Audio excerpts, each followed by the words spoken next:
ನಮಸ್ಕಾರ ಸ್ನೇಹಿತರೆ, ತಮಗೆಲ್ಲರಿಗೂ ಮತ್ತೊಂದು ವಿಡಿಯೋ ಸರಣಿಯಲ್ಲಿ ಸ್ವಾಗತ. ಇವತ್ತು ನಾವು MS ಎಕ್ಸೆಲ್ನ ಪರಿಚಯನ ಮಾಡ್ಕೊಳ್ಳೋಣ. ಇದು ಎಲ್ಲಿ ಬಳಕೆ ಮಾಡ್ತಾರೆ, ಇದರಿಂದ ಆಗುವ ಉಪಯೋಗಗಳು, ಲಾಭಗಳು ಮತ್ತು ಇನ್ನಿತರ ಹಲವಾರು ವಿಷಯಗಳು ಇವತ್ತು ನಾವು ಈ MS ಎಕ್ಸೆಲ್ ಬಗ್ಗೆ ತಿಳ್ಕೊಳ್ಳೋಣ. ನೋಡಿ, ಮೈಕ್ರೋಸಾಫ್ಟ್ ಎಕ್ಸೆಲ್ ಇದು ಸಾಮಾನ್ಯವಾಗಿ ಎಲ್ಲರೂ ಕರೆಯೋದೇನು MS ಎಕ್ಸೆಲ್ ಅಥವಾ ಮೈಕ್ರೋಸಾಫ್ಟ್ ಎಕ್ಸೆಲ್ ಅಂತ ಕರಿತೀವಿ. ಇದೊಂದು ಪವರ್ಫುಲ್ ಸ್ಪ್ರೆಡ್ಶೀಟ್. ನೋಡಿ, ಇದನ್ನು ಸ್ಪ್ರೆಡ್ಶೀಟ್ ಅಂತಲೂ ಕರೀತಾರೆ. ಯಾವುದಕ್ಕೆ? MS ಎಕ್ಸೆಲ್ಗೆ ಸ್ಪ್ರೆಡ್ಶೀಟ್ ಅಂತ ಕರೀತಾರೆ. ಏನಕ್ಕೆ ಯೂಸ್ ಮಾಡ್ತಾರಪ್ಪ ಅಂತಂದರೆ, ಮಾಹಿತಿ ಸಂಗ್ರಹಣೆ, ಡಾಟಾ ಆರ್ಗನೈಸ್ ಅಂತ ಇದೆಯಲ್ಲ, ಮಾಹಿತಿ ಸಂಗ್ರಹಣೆ, ಮಾಹಿತಿ ವಿಶ್ಲೇಷಣೆ ಮತ್ತು ದೃಷ್ಟೀಕರಣದ ಮೂಲಕ ಇರುವಂತಹ ಮಾಹಿತಿಯನ್ನು ತಿಳ್ಕೊಳ್ಳೋಕ್ಕೆ ಇದನ್ನು ಬಳಸ್ತಾರೆ. ಮತ್ತು ಅದೇ ರೀತಿ ಇದು ಬಳಸೋದ್ರಿಂದ ಕೀ ಫೀಚರ್ಗಳು ಏನೇನಪ್ಪ ಅಂತಂದರೆ, ಮಾಹಿತಿ ಸಂಗ್ರಹಣೆ ಮಾಡುವುದು, ಮಾಹಿತಿ ವಿಶ್ಲೇಷಣೆ ಮಾಡೋದು, ಕೊಲ್ಯಾಬ್ರೇಷನ್ ಅಂದರೆ ಏಕಕಾಲಕ್ಕೆ ಹಲವಾರು ವ್ಯಕ್ತಿಗಳ ಜೊತೆ ಸೇರಿ ಇದನ್ನು ಸಂವಾದದಲ್ಲಿ ಇದನ್ನು ತೊಡಗಿಸ್ಕೊಳ್ಳೋಕೆ ಇದು ಆಪ್ಷನನ್ನು ನಮಗೆ ಕೊಡುತ್ತೆ.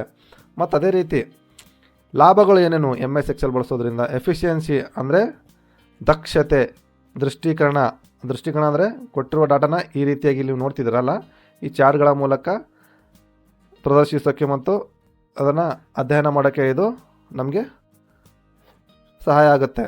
ಅದೇ ರೀತಿ ಆಟೋಮೇಷನ್ ಅಂದರೆ ನೀವು ಇದನ್ನು ಬಗ್ಗೆ ಸಂಪೂರ್ಣವಾದ ಮಾಹಿತಿ ಮುಂದಿನ ಒಂದು ವಿಡಿಯೋಗಳಲ್ಲಿ ತಿಳ್ಕೊಳ್ಳೋಣ. ಆಟೋಮೇಷನ್ ಅಂದರೆ ಯಾವುದೇ ಒಂದು ಲೆಕ್ಕಾಚಾರನ ಮಾಡ್ತಾ ಇದ್ದರೆ ನಾವು ಅದನ್ನು ಆಮೇಲೆ ಅಂದರೆ ಒಟ್ಟು ಕೂಡಿಸೋಕ್ಕೆ ಮತ್ತೊಂದು ಫಂಕ್ಷನ್ನ ಬಳಸಬೇಕಾಗುತ್ತೆ. ಆದರೆ ಇದು ಇಲ್ಲಿ ಆಟೋಮೇಷನ್ ಅಂದರೆ ನಾವು ಕೊಟ್ಟಿರುವಂಥ ಮಾಹಿತಿ ಏನು ಡಾಟಾ ಇರುತ್ತಲ್ಲ, ಅದು ಆಟೋಮೆಟಿಕ್ಕಾಗಿ ಆಗಿ ಕೆಳಗಡೆ ತೋರಿಸ್ತಾ ಇರುತ್ತೆ. ಇದು ಕೂಡ MS ಎಕ್ಸೆಲ್ನ ಒಂದು ವಿಶೇಷತೆ. ನೋಡಿ, common uses of MS Excel. Financial management ಅಂದರೆ ಹಣಕಾಸಿನ ನಿರ್ವಹಣೆಯಲ್ಲಿ ಬಹಳಷ್ಟು ಇದನ್ನು ಬಳಸ್ತಾರೆ. ಡಾಟಾ ಅನಲೈಸ್ ಅಂದರೆ ಮಾಹಿತಿ ವಿಶ್ಲೇಷಣೆ, ಯಾವುದೇ ಒಂದು ಕೊಟ್ಟಿರುವಂತಹ ಡಾಟಾನ ಈ ರೀತಿಯಾಗಿ ಚಾರ್ಟ್ಗಳ ಮೂಲಕ ವಿಶ್ಲೇಷಣೆ ಮಾಡೋಕ್ಕೆ ನಮಗೆ ಇದು ಸಹಾಯ ಮಾಡುತ್ತೆ. ಮತ್ತು ಅದೇ ರೀತಿ basic function and formulas in MS Excel ಅಂದರೆ sum functions, lookup functions, if functions, ಈ ಮೂರು ಫಂಕ್ಷನ್ಗಳು MS ಎಕ್ಸೆಲ್ನಿ ಬಹಳ ಮುಖ್ಯವಾಗಿ ಬರುವಂತಹ ಒಂದು ಫಂಕ್ಷನ್ಗಳಾಗಿದ್ದು ಇದು ಕೂಡ ನಮಗೆ ಇದು ಪ್ರೊವೈಡ್ ಮಾಡುತ್ತೆ.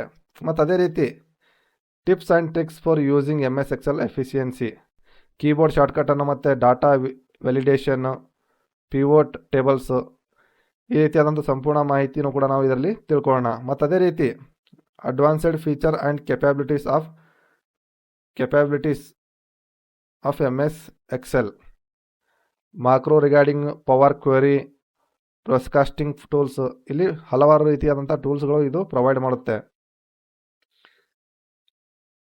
ಈ ರೀತಿಯಾಗಿ ನಾವು MS ಎಕ್ಸೆಲ್ನ ಒಂದು ಬೇಸಿಕ್ ಮಾಹಿತಿಯನ್ನು ತಿಳ್ಕೊಂಡಿದ್ದೀವಿ. ಇನ್ನು ಮುಂದಿನ ಒಂದು ವಿಡಿಯೋಗಳಲ್ಲಿ ಈ MS ಎಕ್ಸೆಲಲ್ಲಿ ಬರುವಂತಹ ಹಲವಾರು ರಿಬ್ಬನ್ ಟ್ಯಾಬ್ಗಳು ಇರ್ತಾವಲ್ಲ, clip board, font, home, insert, ಇವುಗಳ ಬಗ್ಗೆ ಸಂಪೂರ್ಣವಾದಂಥ ಮಾಹಿತಿಯನ್ನು ತಿಳ್ಕೊಳ್ಳೋಣ.